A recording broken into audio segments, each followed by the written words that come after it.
예. 고린도전서 14장 모든 것을 품위 있게 하고 질서 있게 하라라는 말씀으로 오늘 말씀을 함께 나누도록 하겠습니다.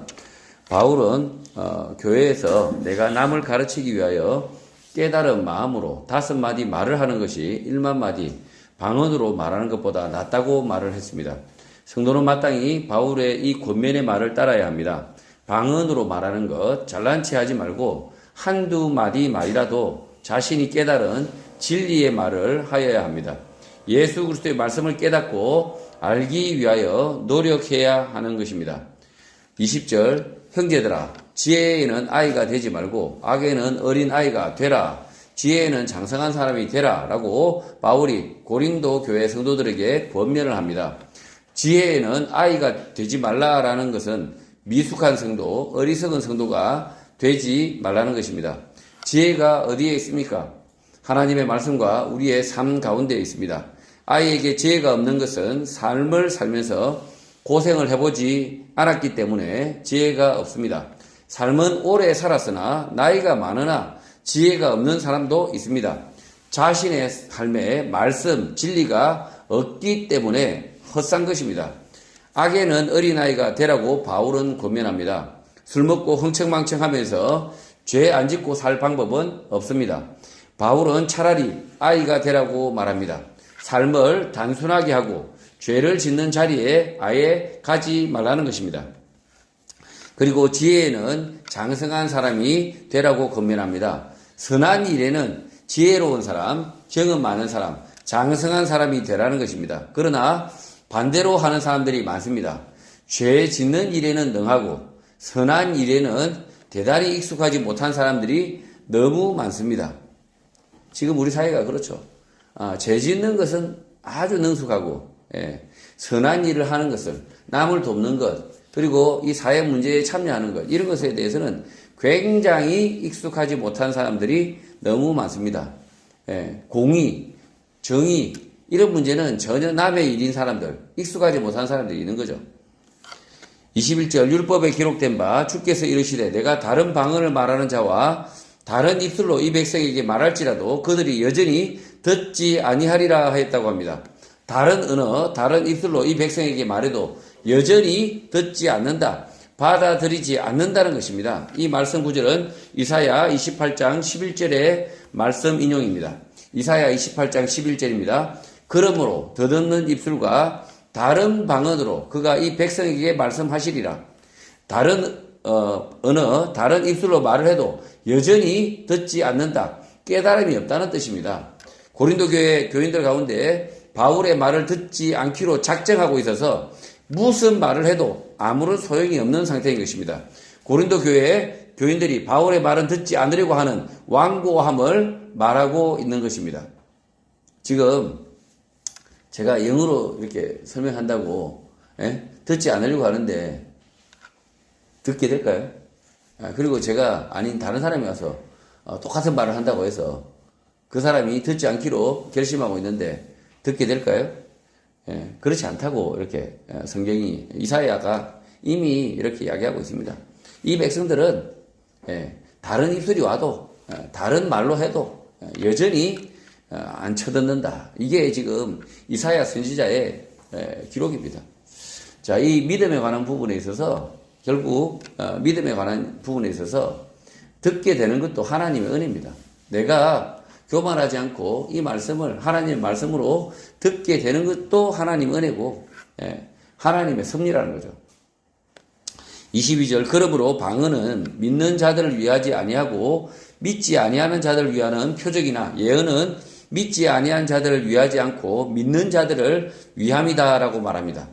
다른 언어로 설교하는 것, 말하는 것, 방언을 말하는 것은 믿지 않는 사람들을 전도하기 위해서 필요한 것이고 믿는 사람들 안에서는 다른 언어로 방언으로 말하는 것은 아무런 쓸모가 없는 것입니다.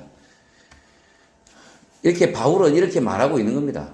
방언은 믿지 않는 사람들, 다른 언어를 가지고 있는 사람들, 이 사람들에게 전도하기 위해서 필요한 것이지 교회 안에서는 방언 말하는 것이 믿는 사람들을 위해서는 필요하지 않다는 거죠. 제가 미국인을 전도한다 하더라도 전도할 때는 영어로 막 하겠죠. 하지만 교회 안에 들어와 있으면 어떻게 합니까? 미국인이라 하더라도 한국어로 설교 들으셔야지. 방법이 있어요? 없습니다. 교회 안에 들어와서는 같은 언어로 신앙생활을 해야 된다는 겁니다. 그러나 예언은 믿지 않는 사람을 섬기는 것이 아니라 믿는 사람을 섬기는 것이라고 말합니다. 예언이 무엇입니까? 앞서 말씀을 드렸듯이 교회 성도 가운데 들어가 성도의 문제를 듣고 그 문제의 해결책을 찾는 것, 그것이 예언, 조언, 상담, 위로인 것입니다. 예언이라고 하니까 내일 되어질 일을 무당 점치듯이 말하는 것을 생각하는데 그런 것이 아니라 하나님이 주신 지혜로 무엇을 어떻게 해야 할지 말하는 것입니다. 성도의 문제를 듣고 그 문제에 대하여 개입하는 것을 이 바울은 예언이라고 말하고 있는 것입니다. 예언이라고 하니까 이렇게 한글 성경 번역에서 예언 이렇게 하니까 마치 내일 일을 다 이렇게 성도들 신앙의 고수들이 김 집사 내일 안성 가지 마. 큰일 나. 이렇게 하라고 가르친 게 전혀 아니에요. 전혀 아닌데도 막 예언을 합니다.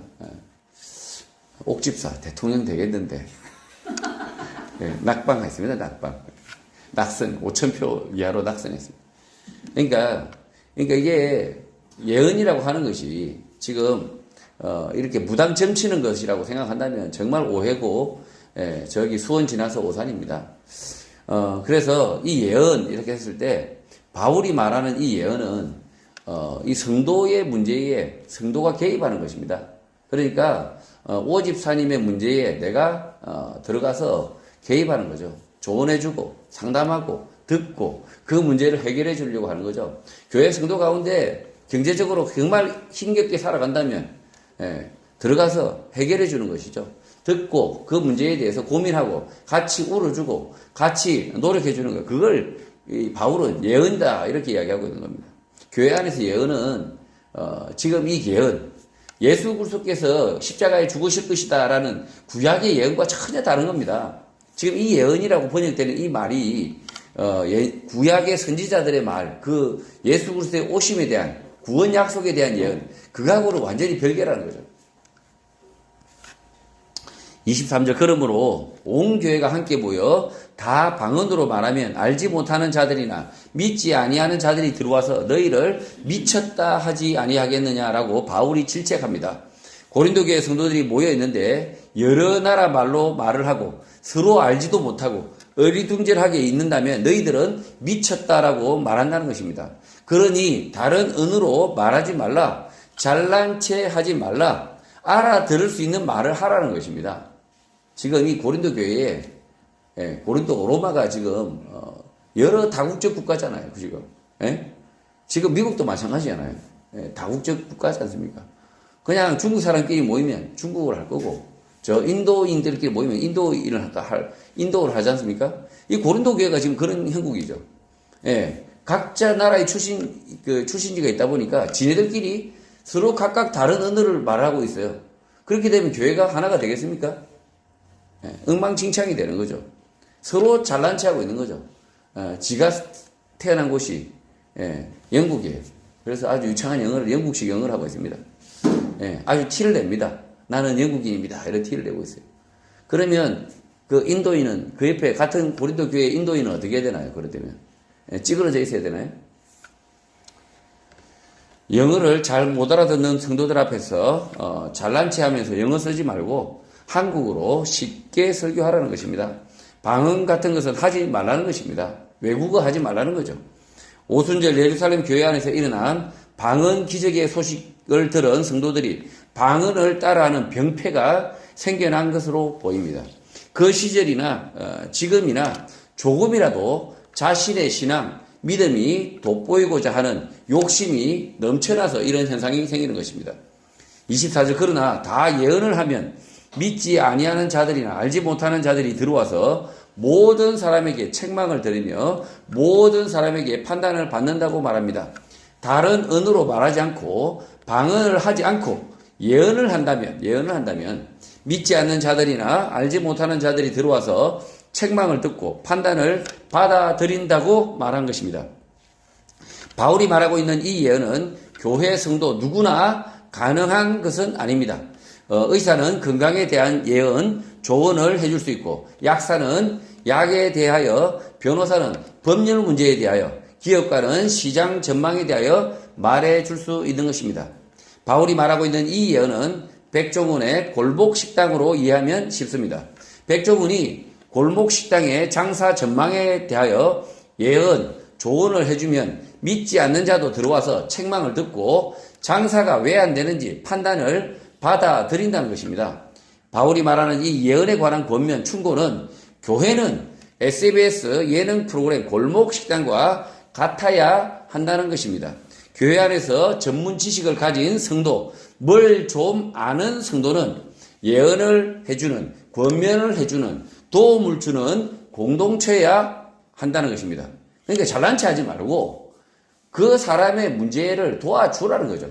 인테리어 전문가는 기꺼이 돈을 받지 말고 어떻게 집을 가꾸어야 되는지, 인테리어 해줘야 되는지 조언도 해주고, 그리고 복덕방의 이 사장님, 부동산 이 사장님은 집을 구하려고 하는 성도 집을 돈 받지 말고 조언을 해주라는 거죠. 조언도 해주고, 그렇게 할 때 교회 안에 믿지 않는 사람들이 들어온다는 거죠. 당연히 들어오죠. 교회 안에 들어왔더니만 변호사 집사님께서 내 문제를 설명을 해줘요. 돈 안 들이고 조언도 해줍니다. 물론 변호사 집사가 있다 하더라도 사건을 수임할 때는 돈을 줘야죠. 줘야 되는데, 그러나 교회 안에서는 그렇게 예언을 하라는 거예요. 예언. 그러니까 내가 법률 전문가고 변호사다 그러면 교회 성도 가운데 어려운 처지에 있는 사람이 있으면 상담을 해주라는 거죠. 예언을 하라는 거죠. 쓸데없는 외국으로 잘난 체 하는 공동체가 되면 안 된다는 것입니다. 살기 바빠서 여행을 해보지 못한 성도들 앞에서 해외여행 경험이나 실컷 늘어놓는다면 예언이 아니라 방언을 하는 사람인 것입니다. 몹쓸 짓을 하는 것입니다. 지금 바울은 방언하지 말고 예언하라 라고 지금 이야기하고 있는 거죠. 방언 따위는 하지 말고, 자랑하지 말고, 괜히 쓸데없는 자랑하지 말고 도움이 될 수 있는 일들을 하라는 거죠. 성도들을 도울 수 있는 예언을 하라는 거죠. 25절, 교회 공동체 안에 방언이 아니라 예언이 있게 되면 그 마음에 숨은 일들이 드러나게 되고 그 사람에게 엎드리게 되고 하나님께 경배하며 하나님이 참으로 너희 가운데에 계신다 전파하게 된다고 말합니다. 백종원의 골목식당에서 망하는 가게의 비밀, 반찬 재활용이 드러나듯이 숨은 비밀들이 드러나게 된다고 말합니다. 그 사람과 비밀을 공유하는 사이가 된다는 것입니다. 백종원과 그 반찬 재활용하던 그 사장님하고 싸워서 헤어지는 사람도 있지만, 그러나 백종원에게 납작업 떨이고 정말 반찬 재활용하지 않겠습니다. 거듭나는 사람이 있죠. 예언을 하게 되면 이런 일이 일어난다는 거죠. 그리고 그 사람은 예언을 하는 사람, 조언을 하는 사람에게 엎드리게 된다, 의지하게 된다, 도움을 받게 된다는 것입니다. 맛없는 음식을 만들던 식당 주인들이 백종원에게 엎드린다, 의지하게 된다라고 생각하면 됩니다. 그러나 교회 안에서 도움을 준다면 도움을 받는 그 사람은 하나님을 경배하게 된다고 말합니다. 또 하나님이 참으로 너희 가운데 계신다라고 전파하게 됩니다. 그러니까 교회 안에 들어왔는데 변호사 집사가 있는데 자기의 문제에 대해서 이렇게 조언을 해줍니다. 아무런 대가 없이 조언을 해줍니다. 그래서 덕을 봅니다. 그러면 그 지금 교회 안에 들어온 신자는 그 변호사 집사한테 납작 엎드리지 않겠습니까? 자기의 문제를 고쳐주는데 고마워하지 않겠습니까? 그리고 궁극적으로 어떻게 된다고 이야기합니까? 하나님을 경배하게 된다라고 지금 말하고 있는 겁니다. 교회는 이런 공동체가 된다는 거죠. 방언하는 공동체가 아니라 예언하는 공동체, 조언하는 공동체, 돕는 공동체가 돼야 한다라는 말씀입니다.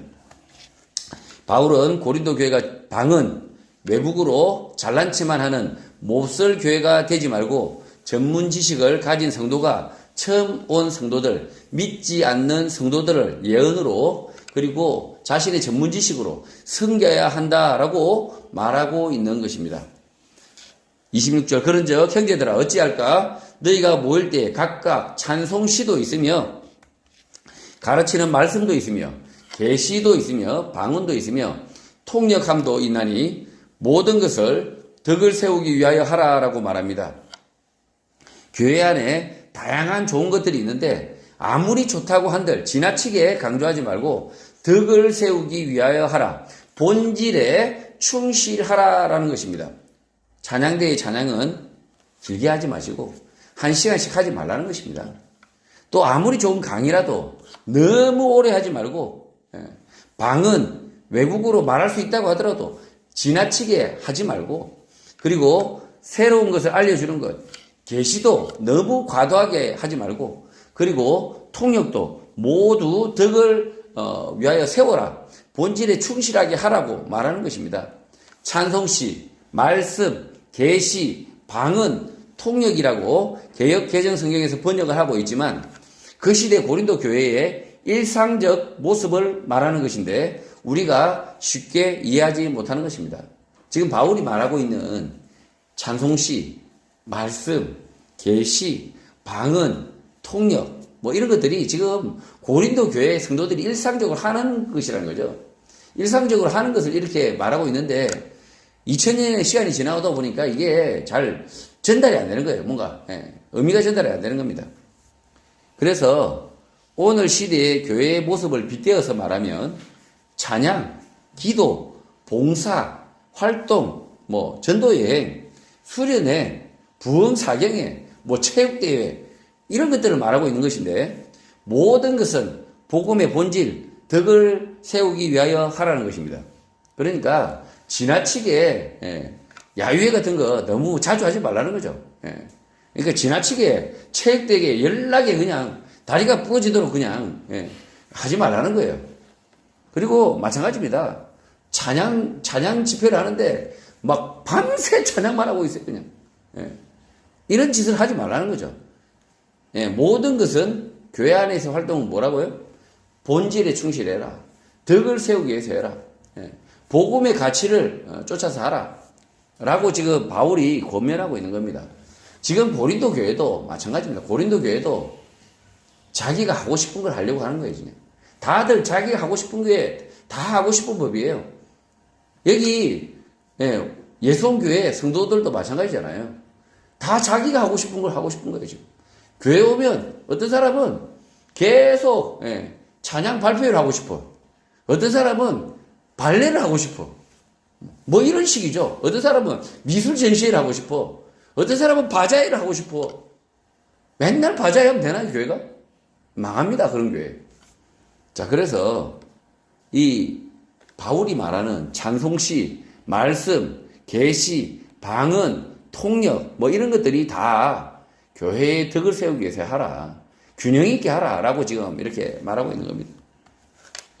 27절 만일 누가 방언으로 말하거든 두 사람이나 많아야 세 사람이 차례를 따라 하고 한 사람이 통역해야 한다고 말합니다. 여러 나라 사람, 여러 민족이 있는 고린도 교회에서 방언으로 말해야 그 나라 말로 해야 이해할 수 있는 문제가 있었을 것입니다. 그러나 그런 방언을 하더라도 많아야 세 사람만 하라는 것입니다.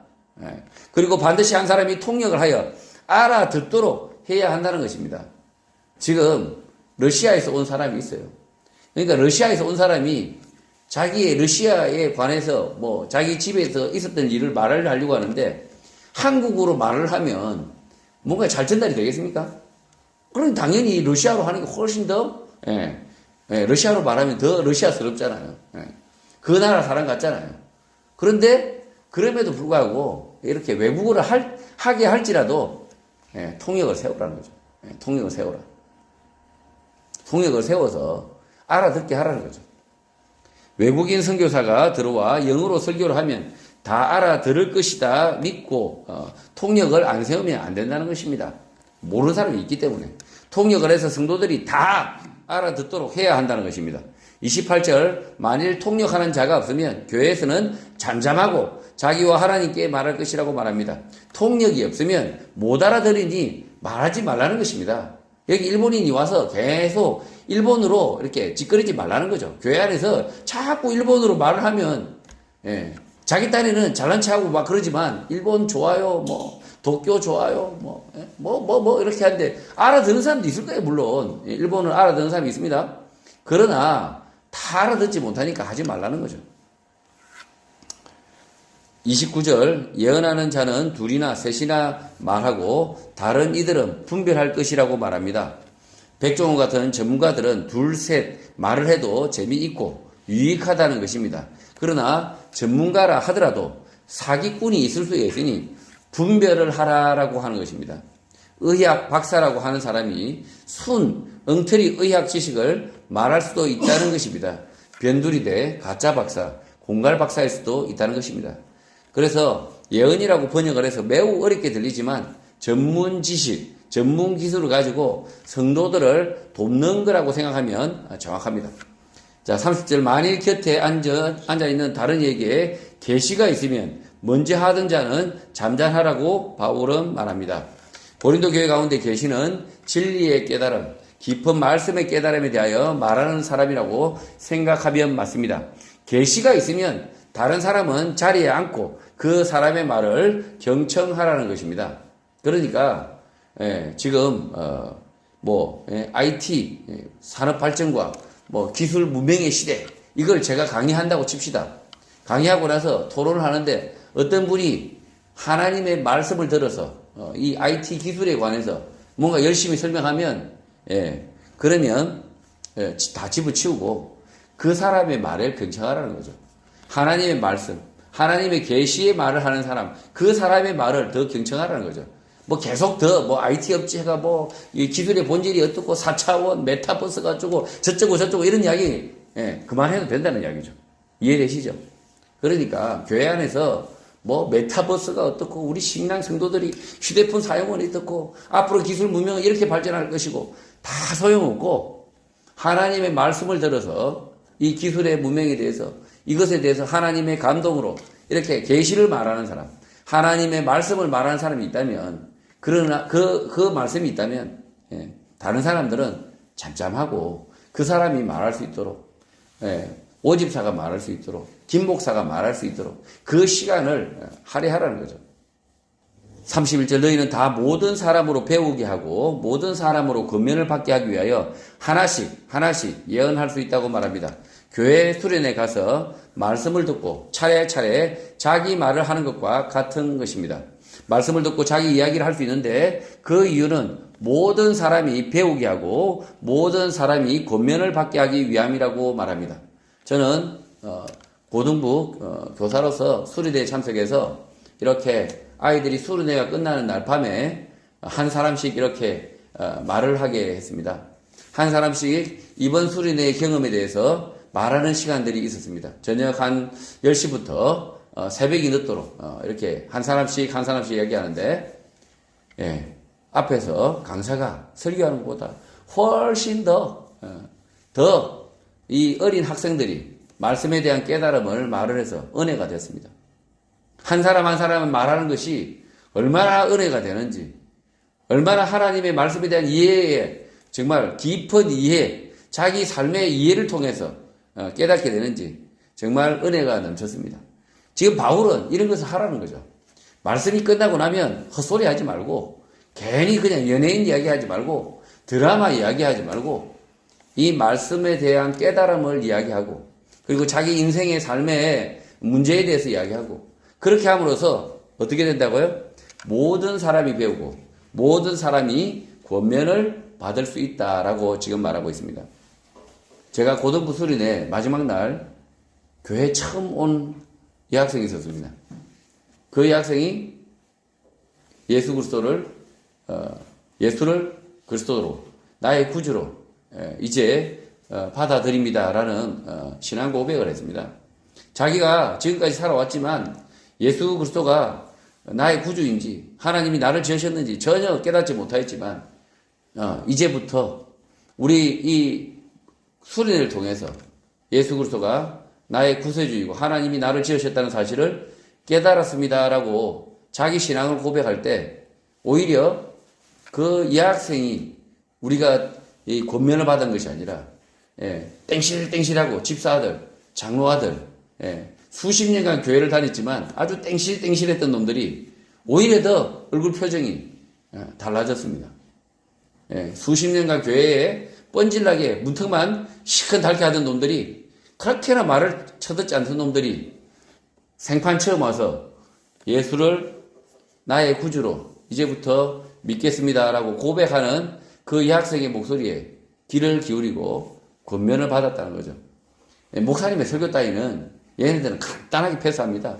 워낙 오랫동안 들었기 때문에 얘네들은 그때 한 16살, 17살 정도 되는 청소년들이잖아요.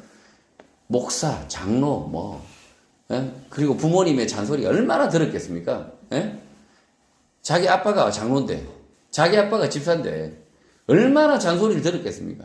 전혀 마음의 감동이라고 1도 없는 아이들이, 생판 처음 와서 수련회 그 한 3박 4일 그 기간 동안에 말씀을 듣고 깨닫고 그 말씀을 자신의 진리로 받아들이는 그 학생의 목소리를 듣고 오히려 권면을 받고 마음에 회심이 있는 걸 제가 지켜보면서 제가 속으로 저놈들 앞으로 적어도 신앙인으로 그리고 믿음으로 살아가겠구나라는 내심에 물론 그 전부터 뺀질뺀질한 그 태도는 바꾸지 않아요. 한꺼번에 바꾸지는 않습니다. 그러나 이미 그 마음 뿌리 근원에 변화가 있다는 사실을 저는 엿볼 수 있었습니다. 32절 예언하는 자들의 영은 예언하는 자들에게 제재를 받는다고 말을 합니다. 차례차례 자기 말을 할 때 주제를 벗어난 엉뚱한 소리를 하지 말라는 것입니다. 말씀의 깊은 것을 이해하기 위하여 주제에 집중하라는 것입니다. 그러니까 예언하는 자들의 영은 예언하는 자들에게 제재를 받는다. 뭔 이야기입니까? 말씀이 아닌 진리가 아닌 말에 제재를 받는다는 거죠. 쓸데없는 이야기하고 격가지 이야기하고 이러면 이렇게 제재를 받는다. 33절 하나님은 무질서의 하나님이 아니시오 오직 화평의 하나님이라고 말합니다. 무질서하게 말하는 사람이 있으면 제재를 하고 화평하게 모여서 함께 말을 하다 보면 모든 성도가 거룩하게 된다라고 바울이 말하는 것입니다. 교회 수련회 설교가 끝나고 서로 말하다 보면 거기에 모인 모든 참여자들이 모두 다 거룩해 보이는 경험을 하게 될 것입니다. 그런 경험을 바울이 말하고 있는 것입니다. 9박 10일 수련회 가보신 적 있습니까? 9박 10일 동안 한 곳에 모여서 밥도 먹고 말씀 보고 기도하고 그 일만 합니다. 찬양하고 계속 말씀을 경청하고 듣고 그 일만 합니다. 그리고 서로 토론하고 그 일만 9박 10일 하고 마지막 날이 되었습니다. 수련회 마지막 날이 되었습니다. 이제 각각 전국으로 흩어져서 집에 가야 됩니다. 서로 같은 찬조로 모인 한 8명의 남짓 사람들이 서로 얼굴을 바라보면서 무슨 생각을 할까요? 서로 거룩해 보입니다. 저 친구가 정말 성자로 보입니다. 그 사람의 삶의 과정을 9박 10일 동안 듣고 이해하고 그러는 과정에 마음의 변화가 생기고 말씀의 깨달음이 있다 보니 서로가 성자로 보입니다. 그러나 그런 아주 귀한 경험들은 한 서너 달이면 잊혀집니다. 서너 달이면 가득히 잊혀집니다. 저도 이미 30년 전 기억입니다. 대학교에 입학하기 전에 제가 대학교에 입학하기 전에 9박 10일 그러니까 2월 달이었죠. 대학교에 입학하기 전에 9박 10일에 뭐 OT 비슷한 거죠. OT 수련회를 통해서 제가 말씀을 듣는 자리에 있었는데 그때 함께 앉았던 사람들의 얼굴은 기억도 나지 않습니다. 같은 또래 19살에 뭐 전부 다 학생들이었죠. 학생들이지만 성경의 말씀을 읽고 그 말씀을 깨닫고 그 말씀을 계속 생각하고 기도하고 이런 시간을 9박 10일 동안 밥만 먹고 말씀만 보고 이런 시간들을 보내고 난 이후에 서로가 깊은 깨달음이 있고 거룩해 보이는 그런 경험을 하는 거죠. 34절 여자는 교회에서 잠잠하라. 그들에게는 말하는 것을 허락함이 없나니 율법에 이른 것 같이 오직 복종할 것이라고 말합니다. 당시 교회에서 여자 성도가 말하는 것을 용인하지 않고 있었습니다. 여러 가지 이유가 있지만 여성 특유의 갈대 같은 마음, 갈팡질팡하는 것, 휘둘리는 문제 때문으로 생각됩니다. 물론 갈대 같은 남자도 있지만 여성의 특성을 무시할 수 없었기 때문에 교회 앞에서 설교하는 것을 허락하지 않았던 것 같습니다. 오늘 한국 교회 안에서도 여자 성도를 목사로 안수하지 않는 교단이 있습니다. 여자 성도를 목사로 안수하는 교단도 있지만 복음, 진리를 지키고 가르쳐야 하는 목사의 직임상 특징 때문에 남자 성도가 하는 것이 저는 맞다고 생각합니다. 굳이 남자 성도가 잘할 수 있는 일을 여자 성도에게 맡길 일이 없고 여자 성도가 매우 잘할 수 있는 일을 남자 성도에게 맡길 이유가 없다라고 저는 생각합니다. 그래서 당시나 오늘이나 말씀을 가르치고 그 말씀대로 사는 본을 보여야 하는 목사의 직임에 남자 성도가 더 잘할 수 있다면 굳이 여자 성도에게 목사 안수를 할 필요가 없다고 생각됩니다. 그러니까 지금 이 바울 사도가 말하는 이 여자 성도는 교회 안에서 잠잠하라 이렇게 하는 이야기는 결국은 뭐냐면 남자와 여자가 하나님께서 다르게 지으셨다는 거예요. 그러면 여자 성도는 여자 성도로서의 잘할 수 있는 일을 하고 남자 성도는 남자 성도로서 잘할 수 있는 일을 하라고 이야기합니다. 자, 가르치지 말라는 이야기가 아닙니다. 가르치지 말라는 이야기가 아니라 앞에서 이렇게 남자 성도는 이렇게 남자 성도가 앞에서 이렇게 얼굴을 팔리고 나댄다 하더라도 크게 문제가 될 것이 없습니다. 그러나 여자 성도가 이 앞에 서서 이렇게 설교를 하고 이러면 이 여자 성도에게 문제가 생기면 정말 교회 안에 참 어려운 일들이 생긴다는 거죠. 그래서 남성과 여성의 근본적으로 하나님께서 다르게 지으셨다. 다르게 지으셨다는 건 인정해야 되는 거죠. 다르게 지으셨다라는 것을 인정하고 그리고 다르게 역할해야 된다라는 사실을 인정해야 됩니다. 남자와 여자가 서로 다르게 지으셨다. 다르게 부르셨다. 이걸 인정하지 못하면 창세기 하나님의 말씀을 믿지 않는 거죠. 그냥 남자가 여자가 똑같다. 무조건 똑같다. 억지로 다른 사람을 갖게 만들려고 하면 이게 뭡니까? 이게 거짓말이죠. 거짓말. 35절 만일 무엇을 배우려거든 집에서 자기 남편에게 물을지니 여자가 교회에서 말하는 것은 부끄러운 것이라고 바울은 말합니다. 집에서 남편에게 물어봐도 되는 시시콜콜한 이야기를 교회 앞에 나와서 말하는 것은 부끄럽다라고 바울이 말합니다. 교회 모임 가운데 살림살이 하는 법, 연예인 뒷담화 등을 종일 말한다면 부끄러운 일이 됩니다. 지금 교회 안에 그런 일이 있죠. 지금 교회 안에서 뭐 쓸데없는 이야기하고 있습니다. 교회 성도들이 모였는데 그 귀한 시간에 주일 하루 그냥 모여가지고 서로 귀한 시간에 연예인 뒷담화하고 있습니다. 그러면 그게 교회가 자랑스러운 일입니까 그게? 그런 시시콜콜한 이야기는 집에서 남편들하고 하라는 이야기죠. 바울은 그런 것을 말하고 있을 뿐 여자 성도들이 가난한 자를 섬기고 말씀으로 가르치는 것을 비난하는 것이 아닙니다. 브리스길라 아굴라 부부는 바울을 도운 성도로 다른 성도를 말씀으로 가르치기도 합니다. 바울이 지금 말하고자 하는 것은 교회 안에서 쓸데없는 말을 온종일 하는 그런 짓은 부끄러운 일이다 라고 말하는 것입니다. 그런 것은 집에서 남편하고 하라는 것입니다. 남편도 마찬가지, 남자 성도도 마찬가지죠. 교회에 와가지고 쓸데없는 이야기만 줄창하면 뭐 골프 이야기나 줄창하고 앉았다면 그 다음에 뭐 스키 이야기만 줄창 이야기하고 있고 뭐 축구 이야기만 시큰하고 있다면 그런 건 집에 가서 부인과 하라는 거죠. 부인과 죽이 맞는 자기 부인과 시큰 축구 이야기 하라는 거예요. 36절 하나님의 말씀이 너희로부터 난 것이 아니다. 또 너희에게만 임한 것이 아니다 라고 말합니다. 하나님의 말씀을 자기 생각으로 대체하지 말라. 바꾸지 말라는 경고입니다. 또 너희에게만 임한 것이 아니고 보편적 진리, 보편적 은혜를 말하고 있는 것입니다. 진리의 말씀은 고린도 교회 성도 너희들만 깨닫는 것이 아니라 모든 사람이 듣고 깨달을 수 있다는 것입니다. 이 말씀은 오늘 한국 교회에도 새겨들어야 합니다.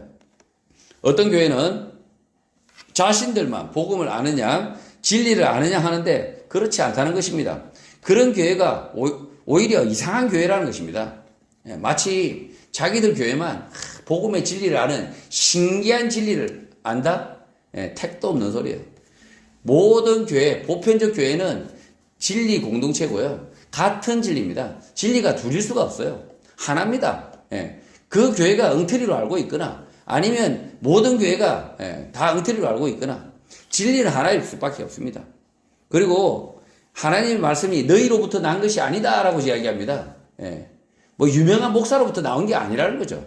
유명한 목사가 말하니까 그것이 진리가 되는 게 아니라는 거죠. 대통령이 말하니까 그것이 진리가 되는 게 아니라는 거죠. 하나님의 말씀은 너희로부터 난 것이 아니라 기록된 하나님의 말씀, 성경 말씀만이 진리다라고 지금 바울이 말하고 있는 것입니다. 이렇게 마치 우리 교회 목사님만 진리를 말한다. 우리 교회만 진리를 깨달았다. 이런 교회는 미친 교회입니다. 그런 교회는 마치 자신들의 교회, 그 교회 목사로부터 진리가 나온다라고 거짓말을 하지만 복음, 진리는 성경 말씀으로부터 나오는 것입니다. 그 교회, 그 목사가 아닌 것입니다. 37절, 만일 누구든지 자기를 선지자나 혹은 신령한 자로 생각하는 사람이 있거든 내가 너희에게 편지하는 이 글이 주의 명령인 줄 알라고 합니다. 38절, 선지자, 신령한 자라고 자기를 떠버리지만 만일 누구든지 알지 못하면 그는 알지 못한 자다라고 말합니다. 교회 안에서 자신을 선지자, 신령한 자라고 떠버리더라도 성경의 말씀에 대하여 쥐뿔도 모르는 자는 무시하라, 없이 하라 라는 것이 주의 명령으로 알라는 것입니다. 교회 안에서 자신을 선지자, 신령한 자, 목사라고 지칭을 하더라도 말씀에 대하여 무지하면 무시하는 것이 주의 명령이라는 것입니다.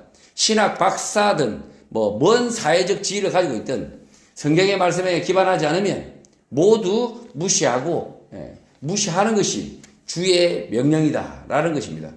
아무리 어린아이라도 성경의 말씀을 이야기하면 진리를 말하면 그 어린아이의 말을 주의 말씀으로 들어야 하고 아무리 신학 박사, 서울대학교 교수, 하버드 대학 교수가 이 앞에서 떠든다 하더라도 주의 말씀과 거리 관계가 없으면 성경에 기록된 말씀이 아니면 개무시하라는 겁니다. 그것이 주의 명령으로 받아들이라는 것입니다. 39절, 그런즉 내 형제들아 예언하기를 사모하며 방언 말하기를 금하지 말라고 합니다. 예언은 앞서 말한 조언, 상담, 위로 정도로 번역을 할 수 있고 방언은 여러 나라 말로 복음을 말하는 것을 금하지 말라는 것입니다. 잘난 체 하기 위하여 여러 나라 말을 하는 것이 아니라 이방 나라 사람들에게 복음을 전하기 위한 방언, 그런 방언은 하라는 것입니다. 꼭 필요하다는 것입니다. 지금 이 방언, 외국어, 다른 나라 언어, 이 표현이 지금 이 고린도 교회 안에 혼재가 되어 있습니다. 막 외국어로 막 기도를 해요. 잘난 체 한다고. 이 잘난 체 하는 거죠. 그런 거 하지 말라는 거죠. 그러나 외국인이 왔어요. 외국인. 그리스인, 헬라인이 왔어요. 그러면 유대어로 하는 게 맞을까요? 헬라어로 말하는 게 맞을까요? 헬라어로 하라는 거죠. 그래서 방언 말하기를 금하지 말라라고 얘기하고 있습니다. 40절, 모든 것을 품위 있게 하고 질서 있게 하라라고 바울이 말합니다. 고린도 교회가 모임을 가질 때 품위도 없고 질서도 없기 때문에 바울이 이런 조언을 한 것으로 보입니다. 성도 여러분, 교회 모임을 가질 때 우리는 어떻게 하고 있습니까? 바울의 가르침대로, 주님의 말씀대로 모임을 가지고 있습니까? 쓸데없는 말들로 시간을 낭비하고 질서도 없이 이런저런 말들을 하다가 흩어지지 않습니까? 바울이 고린도 교회에 권면을 하였듯이 질서 있게, 품위 있게, 단정하게 주의 일들을 할 수 있는 교회가 되시기를 주님의 이름으로 축복합니다. 아멘.